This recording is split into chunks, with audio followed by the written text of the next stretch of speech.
Hola, ¿qué tal? Saludos cordiales aquí en TV Senado, en Profundidad de Campos. Hoy día vamos a conversar con un senador que representa a la región metropolitana, militante de Renovación Nacional. En fin, ¿qué otro dato podemos dar? Senador Andrea Alamán, ¿cómo está? ¿Cómo está Sergio? Ningún otro, pues si los otros son puros ex. ¿Sí? Ex ministro de Ex Defensa. ministro de Defensa, ex diputado. Ya. Pero anteriormente fue senador también. Sí, por supuesto, fui Ya. representante a mucho orgullo de la región de Los Ríos.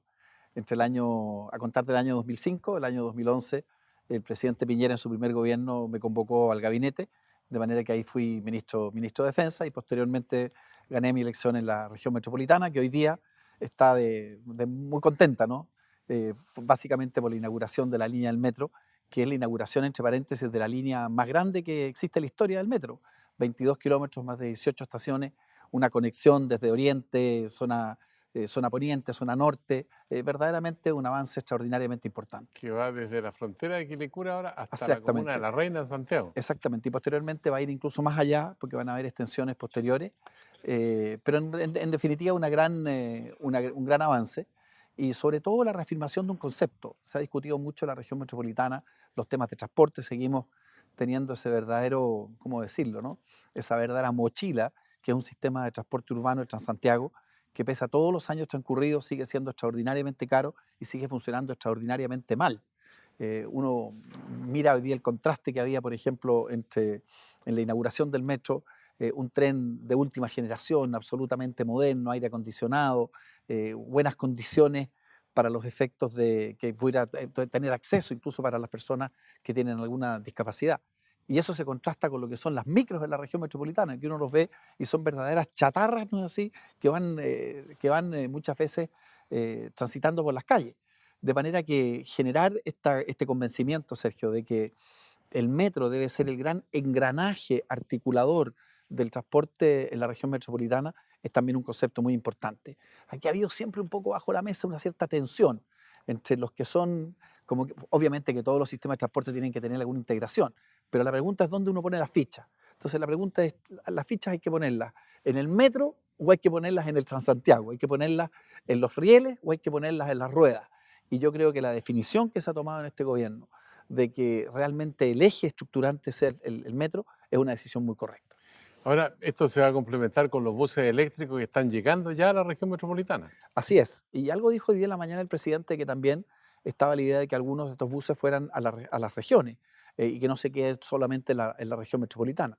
Pero efectivamente, el que tengamos parte de la flota, así como estábamos diciendo que la flota antigua era una flota que ya estaba chatarrizada, no sé si es una palabra que acabamos de inventar, pero por ahí fue, pero suena bien. Lo lógico y muy positivo que tengamos también buses de última tecnología que vayan, como quien dice, cambiando la cara al transporte de superficie, en este caso el Transantiago. Ahora, con respecto al sistema de transporte subterráneo a través del metro, hay ejemplos que son bien gráficos, por ejemplo, el de Ciudad de México, por ejemplo, el de Sao Paulo o, por ejemplo, el de París, que son bien representativos, o el de Nueva York, que es bien antiguo, pero que al mismo tiempo tiene una conectividad muy amplia. Y funciona muy bien. Bueno, esta línea que se acaba de inaugurar tiene efectivamente ese alcance, ¿no? Contacta con todas las líneas que ya existen, en algún tiene puntos de contacto y también tiene puntos de contacto con aquellas líneas que están pensadas hacia el futuro.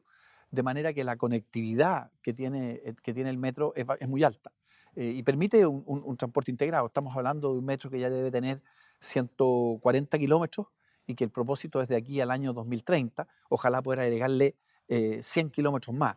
Si ya tuviéramos 250 kilómetros de metro en la región metropolitana, bueno, le cambiamos la cara al transporte y en definitiva un porcentaje muy alto de la ciudadanía, de los habitantes de Santiago, podrían, como quien dice, caminar en la mañana o en la tarde a una estación de metro relativamente cercana a sus hogares. Por lo tanto, desde el punto de vista de la calidad de vida, de la seguridad del transporte, de las condiciones en que en definitiva se vive la ciudad, un metro es realmente un tremendo elemento de modernización. Ahora, si uno ve la experiencia, por ejemplo, del ciudadano común y corriente en la región metropolitana, se gasta por lo menos 2 horas de ir de un punto a otro y en la tarde otras 2 horas, o sea, son 4 horas, media jornada de trabajo solo viajando. Bueno, eso es lo absurdo de un sistema que está tan mal pensado y que en definitiva funciona tan mal. Las distancias se acortan. En definitiva, el metro, un metro que funcione bien, le devuelve muchas horas de vida útil, por así decirlo, a las personas. que no se tienen que pasar, como dice usted, 2 horas en la mañana y 2 horas en la tarde, además en sistemas de transporte que hemos visto que tienen muy malas condiciones, porque eso es lo que pasa con el Transantiago. Ahora, el metro una ventaja, los buses eléctricos también, pero surgen las quejas, por otra parte, por ejemplo, de los taxistas, que dicen que no tienen ningún beneficio, sin embargo, hay subsidio al precio del petróleo para el transporte de carga y de pasajeros. Bueno, ese tema se ha planteado, yo creo que va a seguir estando arriba de la mesa. Efectivamente, no tienen los beneficios los taxistas y fundamentalmente los colectiveros, no tienen los beneficios que tienen otros medios de transporte y en algún minuto deberíamos intentar por lo menos ir cerrando esa brecha. Entre paréntesis, uno de los temas que ha estado pendiente también en esta materia, Sergio, es pensar en colectivos, pero que son como quien dice unos pequeños bucecitos, ¿no? Que pueden transportar 6 8 personas, que tienen mucho más eficiencia, son mucho más eficientes desde el punto de vista del Como transporte. las liebres antiguas. Exactamente, como las liebres antiguas, pero más chiquititas.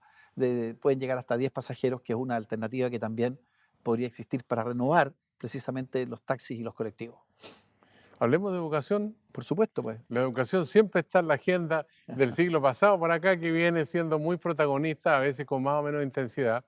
Y ahora, bueno, ya hemos hablado de la gratuidad, es un sistema que está en desarrollo con algunos problemas, pues Así se es. están superando, pero al mismo tiempo el gobierno ha impulsado un proyecto que todavía no se ve en el Congreso, pero que sin duda va a ser un motivo de discusión para este 2019 a partir de marzo, que dice admisión justa. Así Pero al es. mismo tiempo se habla, por otro lado, de otros proyectos que están también flotando en el ambiente, un proyecto de ley Machuca o Machuca Liberal. O sea, tenemos 3 proyectos.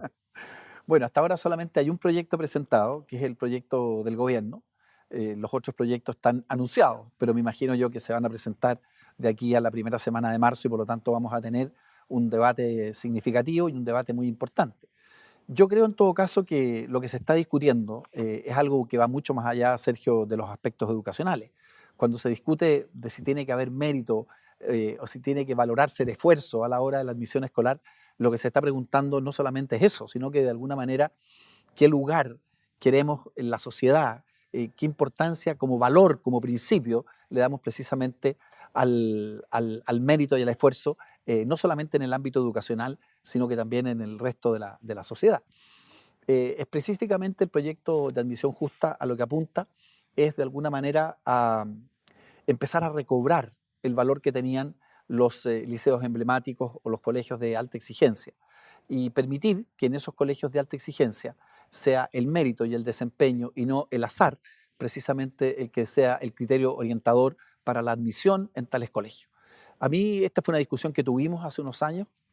La verdad que a mí nunca me convenció esto que la reforma educacional del gobierno anterior tuviera como uno, no sé si los objetivos, pero como uno de los efectos objetivos, terminar precisamente con la categoría y con este tipo de colegios que son tan importantes y que han sido tan importantes en la vida nacional. Yo siempre decía, ¿cómo no va a ser absurdo que una reforma educacional parta por terminar, por ejemplo, con los Carmela Carvajal, con los Institutos Nacional, con los liceos de aplicación, que son precisamente liceos o colegios de alta exigencia, que congregan a personas que en definitiva, o sea, estos colegios son un ambiente, o sea, generan movilidad social, generan renovación de las élites. Uno siempre se dice, bueno, a ver, el Instituto Nacional, ¿cuántos presidentes ha producido? Si el Instituto Nacional era la cuna de muchos presidentes de la República. Por lo tanto, yo creo que hay un valor republicano precisamente en recuperar estos colegios y que estos colegios puedan seguir prestando los servicios que le prestaron en definitiva al país y a sus propios estudiantes. Ahora, en cuanto a la educación, hay algunos problemas que están resueltos. Por ejemplo, gran parte del financiamiento. Por ejemplo, la situación de los profesores con la carrera docente. Eso se mejoró en el gobierno anterior, es efectivo. Ahora, lo que falta es la capacidad de gestión que puedan tener los directores o los departamentos técnicos, los establecimientos educacionales, que pareciera ser la tercera pata que no está resuelta todavía. Yo creo, Sergio, que en general el problema que tenemos pendiente en la educación pública es precisamente los temas de calidad. Efectivamente tenemos un tema que abordar que tiene que ver con estos liceos emblemáticos que hemos conversado, pero tal como usted dice, hay una cuestión pendiente. Durante el gobierno anterior discutimos mucho de arriendos, de inmuebles, pero el tema, ¿no es así?, de la educación y el mejoramiento de la educación, la calidad de la educación pública, se nos fue quedando atrás. Ahora, durante este gobierno funcionó una comisión que presidió la exministra Mariana Elwin, que ha formulado un conjunto de propuestas que yo creo que bien orientadas deberán empezar a generar, ¿no es así?, una ventaja en términos de volver a poner la calidad en el centro del debate. Y eso tiene que ver con profesores, tiene que ver con malla curricular, tiene que ver con metodología de enseñanza, tiene que ver con materiales pedagógicos, tiene que ver con algo que hoy día es tan importante. Uno lo piensa, Sergio, uno dice, a ver, ¿cómo se enseñaba, cómo se estudiaba en Chile hace 20, 40, 60 años atrás? Y la verdad que uno dice, la cosa era más o menos parecida. Un profesor, ¿no es así? Un pizarrón. Y mucha memoria. Y mucha memoria. Y hoy día los alumnos llegan, ¿no es así?, a la escuela, bueno, con teléfonos celulares, con una cantidad de información tremenda. Cualquier cosa que diga el profesor es inmediatamente corroborada por los muchachos, por las chiquillas, que inmediatamente tienen acceso a fuentes de conocimiento. Entonces, pensar el proceso educativo con mayor dinamismo, con mayor actualización, con mayor tecnología, es extraordinariamente importante, y en eso yo pienso que nos hemos ido quedando atrás y ojalá que pudiéramos recuperarlo lo más rápidamente posible. Ahora, hay un concepto que en el discurso del gobierno ha estado latente y que dice relación con el esfuerzo, pero quienes plantean la crítica señalan que cómo se puede medir el esfuerzo en el caso, por ejemplo, de un niño que no tiene herencia cultural, vive en un hogar desintegrado, o sea, vive con la madre, con el padre o con el abuelo o con una tía, frente a un chico que tiene calefacción en su casa, tiene computador, tiene un hogar bien constituido, de acuerdo a la concepción tradicional. Y ahí ya en la partida, en esta carrera, el chico que está en condiciones precarias tiene una gran desventaja frente al otro. Bueno, efectivamente hay diferencias en el capital cultural, pero el capital cultural no refleja para nada el conjunto, la complejidad que tiene precisamente el mérito y el desempeño en una sociedad. Porque además, Sergio, se trata de lo siguiente, no se trata de que compitan, ¿no es así?, personas que vienen de hogares acomodados, que dice usted que tienen mucho capital cultural, con personas que vienen de hogares con mucho menor, como quien dice, con hogares con mucho mayores problemas, como usted dice. La pregunta es la siguiente, la pregunta es, ¿qué pasa si tenemos dos chicos que tienen las mismas condiciones de origen, pero uno se esfuerza, no es así, uno estudia, el otro no se esfuerza, el otro flojea, este tiene buenas notas, este tiene malas notas, este no falla un solo día de clase, este falla permanentemente, y cuando estos dos postulan al mismo colegio, ¿a cuál hay que preferir? Si es necesario elegir a uno. Claro, pero ahí está el problema de que los chicos, por ejemplo, que vienen de hogares precarios, son los que más faltan a clase, tienen más irregularidad, donde hay violencia Sergio, intrafamiliar, por eso en yo le fin. estoy diciendo, el tema del mérito hay que mirarlo en su connotación completa. Le vuelvo a decir, no estamos diciendo que haya que establecer una comparación, por así decirlo, entre los que tienen hogares acomodados y quienes no lo tienen. La pregunta es otra. Cuando tienen el mismo origen socioeconómico y postulan ambos al mismo colegio, ¿a quién tenemos que preferir? Tenemos que preferir, porque si tenemos escasez de vacantes, tenemos que preferir a quién. Entonces, esa es la gran discusión. Algunos dicen, no, mire, aún en personas que tengan el mismo origen social, simplemente no hay que considerar el mérito para nada y en consecuencia el criterio para la aceptación a los colegios tiene que ser el azar. Otros decimos no. Es muy importante, ¿no es así?, que exista una consideración del sistema educacional precisamente por el esfuerzo, por el mérito, por el desempeño. Esta es una discusión que se va a dar con mucha intensidad a partir de marzo. Así va a ser. Pero hay otro tramo que es bien importante, de 0 a 6 años, donde está la educación inicial, salas cunas, jardines infantiles. Y ahí hay una población de alrededor de 1.400.000 niños que se encuentran en ese grupo etario. De esos 1.400.000 hay 700.000 que están en el sistema, sala cuna, kinder.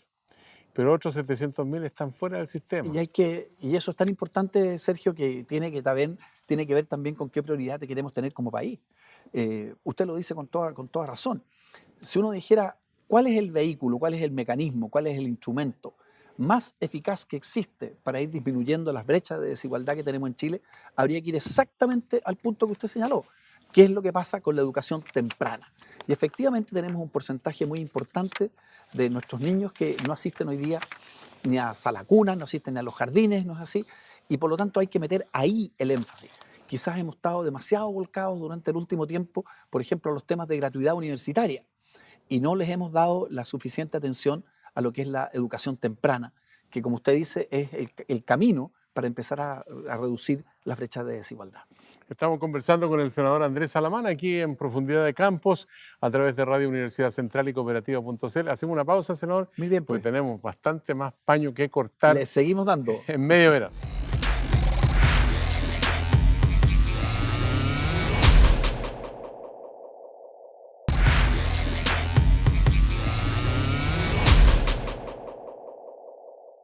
Ya estamos de vuelta en Profundidad de Campos aquí en el canal del Senado de la República de Chile conversando con el senador Andrés Salamán.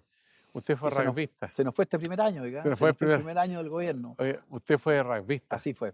¿Sí? Y futbolista ¿Practica también. rugby también o no? No, pues ya no. ¿Todavía no? Ahora soy una especie de andinista de fin de semana. Pero O senderista. yo como no conozco mucho del rugby, diría yo, bueno, en la pelea política también sirve el rugby, ¿o no? Sin duda, porque el rugby es un deporte de mucha lealtad, de mucho respeto por los adversarios, por las reglas del juego. Es un deporte, como quien dice, de contacto físico. Y por lo tanto, si no se respetan las reglas y si no hay mucho, valga la redundancia, respeto por los adversarios, por el juego, por el referee, bueno, el deporte simplemente no podría funcionar.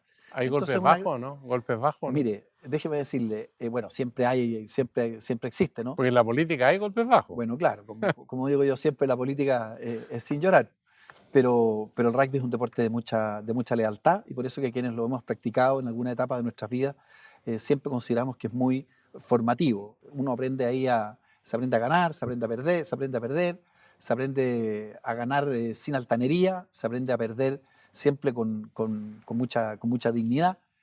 Bueno, es una buena escuela de vida. El Ya. deporte en general es una buena escuela de vida. Ahora se aprende a perder, pero me imagino que a usted le gusta ganar. Bueno, todo, ¿Sí? pero no siempre se gana. Ya. ¿Una alternativa presidencial, por ejemplo, en el futuro? Mire, yo creo que hemos tomado una muy buena decisión, Sergio, en Chile Vamos, en términos de postergar cualquier horizonte electoral presidencial hasta el Pero yo año. veo a Lavín que está lanzado a la vida. Bueno, siempre, Joaquín siempre se las arregla para estar ahí en el ojo, ¿Ya? no sé si en el ojo del huracán, pero por lo menos en un punto de mucha importancia. Pero mire, yo creo que hemos tomado una muy buena decisión en Chile Vamos, en términos de que la campaña presidencial o los aprestos presidenciales hay que postergarlos y hay que llevarlos adelante entre el año 2020, junto con la elección municipal y de gobernadores, y el año 2021, que va a ser precisamente el año en que se tienen que efectuar las primarias. Entonces, por lo menos yo estoy muy volcado a intentar que este gobierno le vaya bien, y yo tengo una visión, Sergio, muy positiva de lo que ha sido este primer año. Fíjese que el gobierno está terminando con un respaldo del orden arriba del 40%, que en los tiempos que corren es un respaldo verdaderamente muy significativo. Los gobiernos hoy día en el mundo son todos muy impopulares, están siempre... El de Macron está como en el 3% en Francia. Imagínense, un poquito más, pero ganó hace 2 o 3 y efectivamente está derrumbado. Y uno empieza a revisar cómo le va a los gobiernos en distintas partes del mundo y se da cuenta que un gobierno que tiene el 40, el 42% de apoyo como es este, es un gobierno que tiene un buen respaldo. Después creo que uno de los objetivos que este gobierno se había propuesto para un primer año, creo que se cumplieron. Era importante, después de 4 años que nos había ido mal en la parte económica, que habíamos crecido al cuanto el 1,5, el 1,7 en promedio, al dar un salto adelante, yo creo que este año vamos a estar arriba del 4. La productividad ha empezado a mejorar, las inversiones también han aumentado y sobre todo quedó puesto en este año muchas de las reformas que debiéramos, el año pasado digo, algunas de las reformas que debieran implementarse y que debieran salir adelante en el actual año legislativo. No solamente estos temas de admisión justa, sino que tenemos... La reforma tributaria también. Tenemos reforma tributaria, tenemos reforma previsional, vamos a tener reforma laboral y tenemos algo que estamos trabajando aquí muy intensamente en el Senado, que tiene que ver con todo lo que es modernización policial. También hubo otros logros, por ejemplo, lo que se hizo no solamente legislativamente, se aprobó el proyecto de migraciones, de nueva ley de migración en la Cámara, ahora se viene acá al Senado, pero además se aplicaron entre medio un conjunto de medidas administrativas. Entonces yo miro hacia el año 2018 Y de verdad creo que ha sido un buen año, creo que fue un año que al país le fue en general bien. Eh, yo pienso que quizás podría haber andado mejor incluso si la oposición, y esto lo digo con mucho respeto, hubiera estado más unida. A veces los gobiernos, para sacar adelante los proyectos, requieren que haya una oposición más cohesionada, porque es más fácil entenderse con ella. Pero en fin, yo creo que en general el balance es positivo.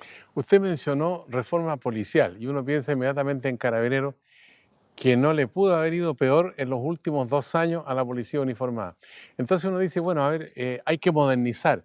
¿Significa eso, por ejemplo, un solo escalafón para Carabineros, de tal manera que se democratice esta fuerza de seguridad? No, yo creo que eso no está, por lo menos se ha empezado a plantear, algunos sectores lo han planteado. Yo no creo que esa sea que pase por ahí la solución al tema de Carabineros. Creo que hay que mantener los actuales escalafones. Creo que Carabineros tiene una cierta formación, una cierta estructura que debe mantenerse, pero hay que abrirse a otras modificaciones. Miren, lo que se estaba discutiendo hoy día, modernización que tiene que ver con, por ejemplo, alinear los planes estratégicos de Carabineros y de investigaciones a la política de seguridad.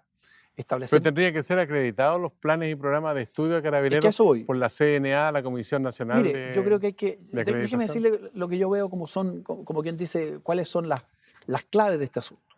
Yo creo que hay muchas cosas que tienen que ver con modernización y con control ciudadano y con transparencia.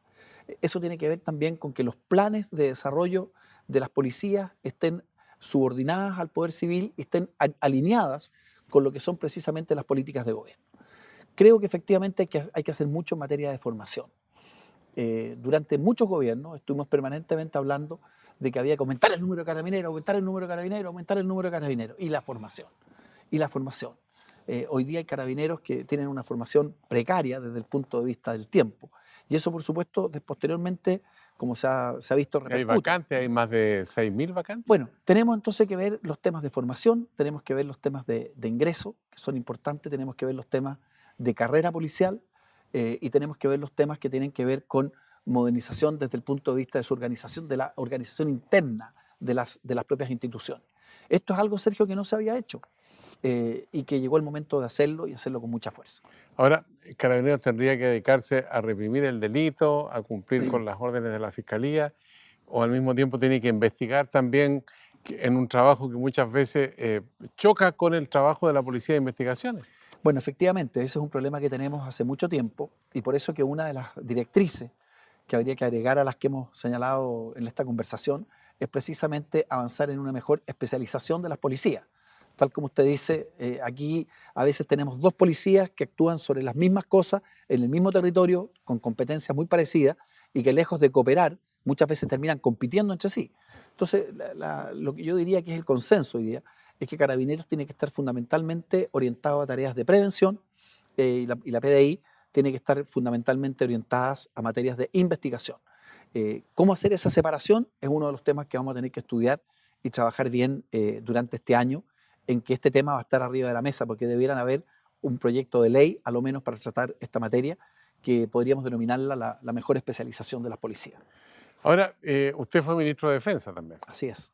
Eh, podemos decir hoy día que las Fuerzas Armadas y Carabineros están totalmente subordinadas al Poder Civil, porque hay colegas suyos en el Senado que han dicho que los civiles hacían como que mandaban y las Fuerzas Armadas y Carabineros hacían como que obedecían, Bueno, ese es más una... pero cada cual hacía lo que quería. No, yo no creo que eso sea, por lo menos no es mi experiencia, no es mi experiencia personal.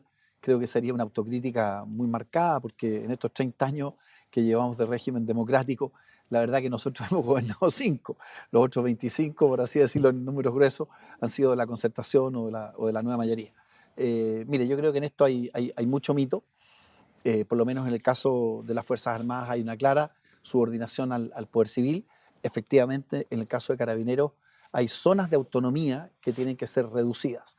Entre paréntesis, Sergio, durante el año que termina, el año legislativo que termina, se dio también un avance muy importante en lo que es la derogación de la ley reservada del cobre y el establecer un nuevo sistema de financiamiento para las Fuerzas Armadas. Fíjese que yo fui ministro de Defensa el año 2011-2012 y me correspondió presentar el proyecto de ley que hoy día se ha reactivado. ¿Y por qué le digo se ha reactivado? Porque durante el gobierno anterior no hubo ninguna voluntad de moverle pero mire, ni un milímetro a la situación que existía. Entonces, la derogación de la ley reservada del cobre y el establecer un nuevo sistema de financiamiento de las Fuerzas Armadas ha sido precisamente un impulso que ha tenido el presidente Piñera durante su gobierno 1 y durante su gobierno 2. Y aprobamos hace una semana precisamente este proyecto en el Senado, que le vuelvo a decir, estaba desde el año 2013 absolutamente detenido, desde mi punto de vista, sin ninguna justificación. Ahora, usted tocó un punto en su descripción de los cambios que se necesitan, que es bien sensible, la inteligencia.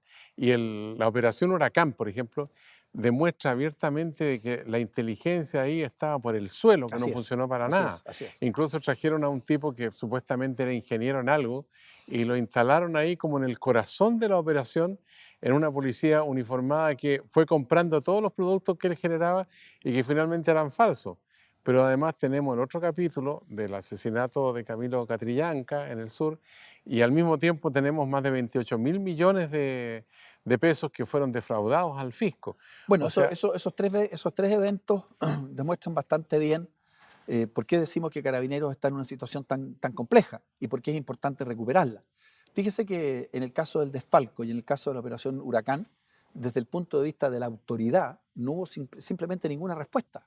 Cuando se descubrió el caso Huracán, ¿qué pasó? Nada. Las autoridades políticas del gobierno anterior simplemente se cruzaron de manos, no hicieron absolutamente nada. Yo pienso que el gobierno actual ha tenido una actitud distinta, particularmente al insistir en la necesidad de un cambio de mando al asumir este gobierno y posteriormente en las actitudes que se han tomado frente a las informaciones falsas que surgieron después de, como usted dice, del trágico deceso de Camilo Catrillanca. Pero hay una situación compleja, usted comprenderá que una policía que tiene, como usted señala, pues, Sergio, que tiene un problema de desfalco interno, que tiene un problema de una operación Huracán, donde simplemente se implantan pruebas que no son tales, y después tiene simplemente lo que ha ocurrido en el caso del comunero Catrillanca, eso claramente refleja una policía que necesita modernizarse, necesita actualizarse, necesita revisar sus procedimientos, que es precisamente lo que estamos haciendo. ahora usted es un hombre con bastante experiencia, digamos, en el plano de la política, fue diputado, senador, ministro de Estado.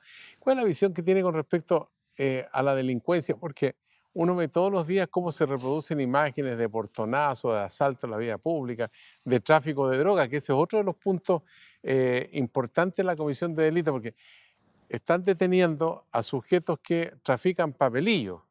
Pero uno dice, bueno, ¿y los grandes traficantes, los que traen toda esa droga de afuera ¿Cómo en nos pillan? cantidad, cómo no los pillan? Es como los juguetes, por ejemplo, falsificados que llegan en Navidad, que por algún lado llegan, los fuegos artificiales, cómo entran al país y después se están expendiendo en las ferias libres. Bueno, ese otro tema, pues, Sergio, extraordinariamente importante. Y por cierto, la crisis en Carabineros tiene ese rebote, ¿no? Precisamente el crimen organizado, las bandas delictuales, que cada vez son más sofisticadas, que cada vez tienen mayores recursos, que cada vez tienen mayor inteligencia desde el punto de vista de su accionar, se ven beneficiadas cuando tenemos una policía que en definitiva tiene que resolver graves problemas internos. Este año se produjo una pequeña reducción de victimización, pero todavía queda mucho por hacer.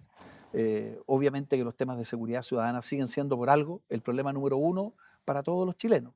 Entonces uno no puede quedarse contento porque bajó un poquitito las cifras o porque mejoraron un poquito las estadísticas. Hay que tener una política mucho más intensa precisamente para abordar los fenómenos que usted señala. Ahora, más de alguien me ha comentado esta asimetría que hay en materia de seguridad ciudadana, por ejemplo, de las comunas poderosas o ricas con muchos recursos, que tienen una cantidad de vehículos, motos, drones incluso, para perseguir el delito, y las comunas precarias, pobres, que además no tienen librería y no tienen farmacia en muchos casos, tampoco tienen un sistema que permita apoyar el trabajo de las policías, o sea, esa seguridad ciudadana que depende de la comuna. Bueno, tiene usted también, es un punto importante, ¿no? Efectivamente hay una disparidad de medios que existen entre las comunas, como quien dice, de mayores ingresos, de mayores recursos, y las comunas que tienen menos ingresos y menos recursos. Claro, alguien podría decir, mire, si que lo que pasa es que muchos de los delitos se concentran en las comunas donde está precisamente los recursos más altos. Pero lo cierto es el caso que hay un desequilibrio que tiene que ser afrontado y que tiene que ser afrontado desplazando los recursos precisamente hacia los sectores que son más necesitados. En las comunas del barrio alto hay gente, por ejemplo, que está en condiciones de contratar seguridad privada, pero esa posibilidad no existe para los sectores de clase media, ¿no es así? Estoy pensando en las comunas que tienen que ver con toda la zona poniente de Santiago. Por lo tanto, reequilibrar también nuestra presencia policial es algo que hay que hacerlo, precisamente priorizando a las comunas que tienen mayores necesidades. Usted es senador por la región metropolitana, pero me imagino que tiene algún minuto para mirar al resto del país y observar, digamos, cómo es la situación de aquellas zonas, por ejemplo, donde hay mucha pobreza, entre otras la región de la Araucanía, Sí, claro. que ha sido centro de conflicto. ¿Hay camino de salida para el conflicto de la Araucanía o no? Mire, yo creo que íbamos bien orientados con el esfuerzo que se estaba realizando y que de alguna manera ha quedado como suspendido después de la trágica muerte de Camilo Catrillanca, porque básicamente lo que el gobierno estaba haciendo era un esfuerzo, yo diría, bastante inédito, donde se abordaba el problema como de distintas maneras, por distintos lados. Primero hay un plan que se está llevando y que se está realizando, que va para adelante, que tiene que ver con todo lo que se requiere en materia de inversión pública en la Araucanía. La Araucanía es la zona que tiene la mayor pobreza del país, que tiene la infraestructura, como quien dice, más deficiente, y por lo tanto todo lo que se puede hacer en inversión pública, caminos, hospitales, escuelas, ¿no es así?, puentes, mecanismos de regadío, reconversión productiva, todo eso es extraordinariamente importante porque tiene que haber un flujo, por así significativo, de inversión pública hacia allá. Pero eso no solamente basta, también se requieren aspectos políticos. Yo, por ejemplo, he sido siempre muy partidario de que tengamos un Ministerio de Asuntos Indígenas. Esto hoy día parece un poco polémico, pero yo la verdad que creo que se justifica plenamente. Si hubiera que recortar ministerios, a mí se me ocurriría cómo podrían recortarse otros ministerios. ¿Bienes nacionales lo sacaría, Bueno, por bienes ejemplo? nacionales supuestamente se va a fusionar con vivienda, que es Ah, algo que se intentó durante gobiernos anteriores. Pero bueno, yo creo que el Ministerio de Asuntos Indígenas funciona, es necesario. Creo que hay que avanzar en el reconocimiento constitucional de los pueblos originarios. Creo que hay que avanzar en una ley de cuotas, precisamente para tener o para incentivar una mejor participación de nuestros pueblos originarios en nuestro sistema político. Creo que hay aspectos culturales que llevar adelante, aspectos educacionales y sobre todo un esfuerzo de diálogo político que iba bien encaminado. Entonces, el desafío que tenemos ahora es ser capaz de reconstituir de alguna manera esas condiciones que existían antes de la trágica muerte de Camilo Catrillanca y avanzar en esa dirección. ahora, no llama la atención, por ejemplo, que haya grupos de la etnia mapuche que rechazan las políticas del gobierno, pero sí llama la atención el hecho, por ejemplo, de un grupo de empresarios agrícolas que han declarado persona non grata al ministro Moreno. Bueno, eso demuestra la complejidad que tiene el tema ya, cómo, cómo algunas iniciativas son precisamente vistas con mucha distancia. Y bueno, es verdaderamente un tema extraordinariamente complejo. Pero por eso le digo, aquí no va a haber una solución mágica. No hemos hablado, entre paréntesis, de una situación particularmente compleja también. Los temas de orden público, de seguridad, están hoy día en una situación crítica en la región. O sea, las quemas de campo, las quemas de cosecha, las quemas de maquinaria, las amenazas que existen, se ha generado una situación, yo diría, de bastante, de marcada inseguridad, que también tiene que ser conjurada por la autoridad, que también tiene que ser conjurada por el gobierno.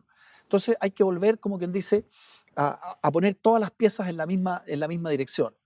Iniciativas de inversión, iniciativas de seguridad, iniciativas de diálogo político, iniciativas que apunten al mejoramiento global de la región. Todo eso tiene que ver con lo que es importante hacer durante este año, que de alguna manera es retomar ese impulso. Yo no digo para solucionar de raíz, Sergio, pero por lo menos para empezar a mirar la luz al final del túnel en una región que es tan compleja y frente a un conflicto tan difícil y tan antiguo como el que tenemos con los pueblos originarios en la Araucanía. Bueno, se nos pasó volando el Volando, tiempo. sí, pues. Sí. Bueno, siempre hay actividad acá en el Congreso y en el Senado de la República, así que le queremos agradecer a Andrés Alamán, representante de la región metropolitana en la Cámara Alta, por esta conversación, ¿eh? Muy bien, pues Sergio, muchas gracias a usted. A usted aquí en Profundidad de Campo le decimos hasta pronto en el canal del Senado junto con Radio Universidad Central y Cooperativa.cl. Será hasta la vista.